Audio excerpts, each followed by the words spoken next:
வணக்கம் and welcome எம்ஐஎம்டிபிடி real estate Chennai. So இன்றைக்கி நம்ம பார்க்க வந்திருக்க இடம் பார்த்திங்க அப்படின்னா நெடுங்குன்றங்க.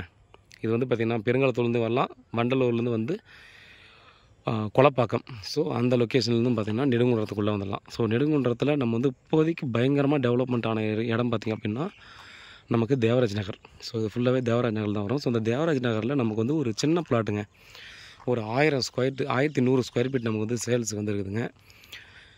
சைஸ் பார்த்திங்கன்னா 27 அடி ஃப்ரண்ட்டு. ஸோ நார்த்து ஃபேஸிங்கில் இருக்குது, ஃப்ரண்ட்டும் பேக்கும் 27 இருக்குது. ஈஸ்ட்டு வெஸ்ட்டில் பார்த்திங்க அப்படின்னா வெஸ்ட்டு சைடில் 43, ஈஸ்ட் சைடில் பார்த்திங்கன்னா நமக்கு 46 அடி வந்துடுது. ஸோ மொத்தமாக பார்த்திங்க அப்படின்னா ஒரு 3 அடி வந்து கோர்ஸ் இருக்குது. ஸோ பெரிய கோர்ஸ் இல்லை, ஃபுல்லாக பார்த்திங்க அப்படின்னா ரெசிடென்ஷியல் ஏரியா. ஸோ இது எல்லாத்தையும் வாங்கிட்டாங்க. இதெல்லாம் வீடாக கட்டி கொடுக்கலான்னு சொல்லி தான் ஃபஸ்ட்டு பிளான் பண்ணாங்க. அப்புறமா தான் பார்த்திங்கன்னா நம்ம வந்து லேண்டாகவே கொடுத்துடலாம் அப்படின்ற மாதிரி சொல்லி பிளான் பண்ணாங்க. தேவராஜ் நகரானது பார்த்திங்கன்னா எந்த அளவுக்கு டெவலப் ஆகி வந்துட்டுருக்குன்றதை கண்டிப்பாக நீங்கள் ப்ராப்பர்ட்டி தேடுறீங்களா கண்டிப்பாக உங்களுக்கே தெரியும். ஸோ இங்கேருந்து தேவராஜ் நகருக்கான மெயின் 40 அடி ரோட்லேருந்து ஜஸ்ட்டு பார்த்திங்கன்னா ஒரு 200 மீட்டர்லேயே பார்த்திங்கன்னா இந்த ப்ராப்பர்ட்டியானது நமக்கு வந்துடுது. அதே போல் பார்த்திங்கன்னா இந்த கார் வரைக்கும் பார்த்திங்கன்னா ஒரு தனி லேஅவுட்டாக இருந்தது. இது வந்து பார்த்திங்கன்னா ஒரு 30 ஃபீட் ரோடாக இருக்கும். அதே போல் இந்த கார்லேருந்து பார்த்திங்கன்னா இந்த சைடில் வர்றது 2 சைடும் பார்த்திங்கன்னா தனியாக ஒரு குட்டி லேஅவுட்டாக போட்டாங்க. இது ஒரு 20 ஃபீட் ரோடு.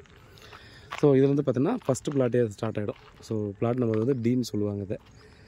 ஸோ இங்கேருந்து பார்த்திங்கன்னா அப்படியே ஸ்டார்ட் ஆகிடுது. நல்ல ப்ராப்பர்ட்டி, சின்ன பட்ஜெட்டில் சூப்பரான ப்ராப்பர்ட்டி தான் இது நம்ம சொல்லலாம். பார்த்திங்கன்னா தெரியும், ஃபுல்லாக பார்த்திங்கன்னா அப்பார்ட்மெண்ட்ஸு, இண்டிவிஜுவல் வில்லாஸு இந்த மாதிரி நிறைய இருக்குது. ஸோ இது அப்படியே தாண்டினோம்னா அந்த பக்கம் ஒரு கொஞ்சம் தூரத்தில் காசா கிராண்டோட இண்டிவிஜுவல் வில்லாஸ் இந்த மாதிரிலாம் பார்த்திங்கன்னா அந்த பக்கம் ஃபுல்லாகவே இருக்கும். பாருங்கள், நல்ல லொக்கேஷன், நல்ல ப்ராப்பர்ட்டி. 4000 ரூபா பர் ஸ்கொயர் ஃபீட் சொல்கிறாங்க. உட்காந்து பீஸ் ஸ்லைட்லி நெகோசியபிள் தான் பண்ண முடியும். ஏன்னா நம்ம வந்து தேவராஜ் நகரில் பார்த்திங்கன்னா ஜென்ரலாகவே போயிட்டுருக்க ரேட்டு பார்த்திங்க அப்படின்னா 4200 ரூபா. ஸோ நீங்கள் இந்த ஏரியாவில் எங்கே போய் பிளாட்டு கேட்டாலும் அவங்க சொல்லக்கூடியது 4200 ரூபா சொல்லி அதிலேருந்து பார்த்தோன்னா நம்ம எப்படி இமீடியட்டாக எப்படி ரிஜிஸ்ட்ரேஷன் பண்ணுறோன்றதை வச்சு பார்த்தோன்னா ஸ்லைட்லி நெகோசியபிள் பண்ணுவாங்க. பட் இது வந்து பார்த்திங்கன்னா நமக்கு வந்து 4000 ரூபா பர் ஸ்கொயர் ஃபீட் சொல்லி ஸ்லைட்லி நெகோசியபிள் சொல்லியிருக்காங்க. நமக்கு இதே போல் பார்த்திங்க அப்படின்னா நமக்கு இந்த வண்டலூர் கிளாம்பாக்கம் நியூ பஸ் ஸ்டாண்டுக்கு பார்த்திங்கன்னா இங்கேருந்து ஒரு 4 கிலோமீட்டருக்குள்ளே வந்துடும். பெருங்களத்தூர், அதாவது வேளாங்கண்ணி ஸ்கூல், அதுக்கு அடுத்து தாண்டி பெருங்களத்தூர் வந்துடுது. ஸோ ஆலப்பக்கத்துக்கு அடுத்து இருக்குது. அங்கேயும் பார்த்தோன்னா ஒரு 4 கிலோமீட்டருக்குள்ளே நமக்கு வந்து பார்த்தோன்னா பெருங்களத்தூர் ஈஸியாக நம்ம வந்து ரீச் ஆகிடும். ஸோ காலேஜு, ஸ்கூலு எல்லாம் பார்த்திங்க அப்படின்னா இங்கேருந்து ஒரு 5 கிலோமீட்டருக்குள்ளவே பார்த்திங்க அப்படின்னா நமக்கு தேவையான எல்லா ஃபெசிலிட்டியுமே இருக்கிற மாதிரியான இடமா தான் இருக்குது. ஏன்னா அங்கே வந்து பார்த்திங்கன்னா வேளாங்கண்ணி ஸ்கூல் இருக்குது. அதே போல் பார்த்திங்கன்னா வேளாங்கண்ணி நர்சிங் ஹாஸ்பிட்டல் இருக்குது, நர்சிங் காலேஜ் இருக்குது. இந்த பக்கம் கிளாம்பாக்கம் சைடு போனால் கிறிஸ்டன் காலேஜ்லேருந்து ஆரம்பித்து அந்த பக்கம் போனால் எஸ்ஆர்எம் காலேஜஸ் எல்லாம் இருக்குது, ஸ்கூல்ஸ் இருக்குது. ஸோ இந்த பக்கம் போனால் லெஃப்ட்டில் போனோம்னா நம்ம தாகூர் ஹாஸ்பிட்டல் வந்துடுது நியர்பைலே.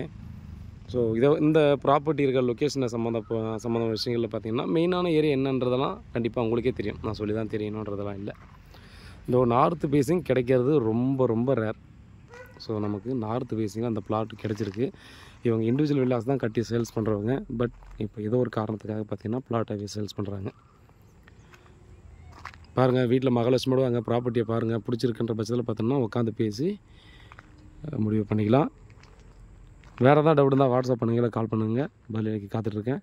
உண்மையாகவும் நேர்மையாகவும் விடுங்க. நன்றி.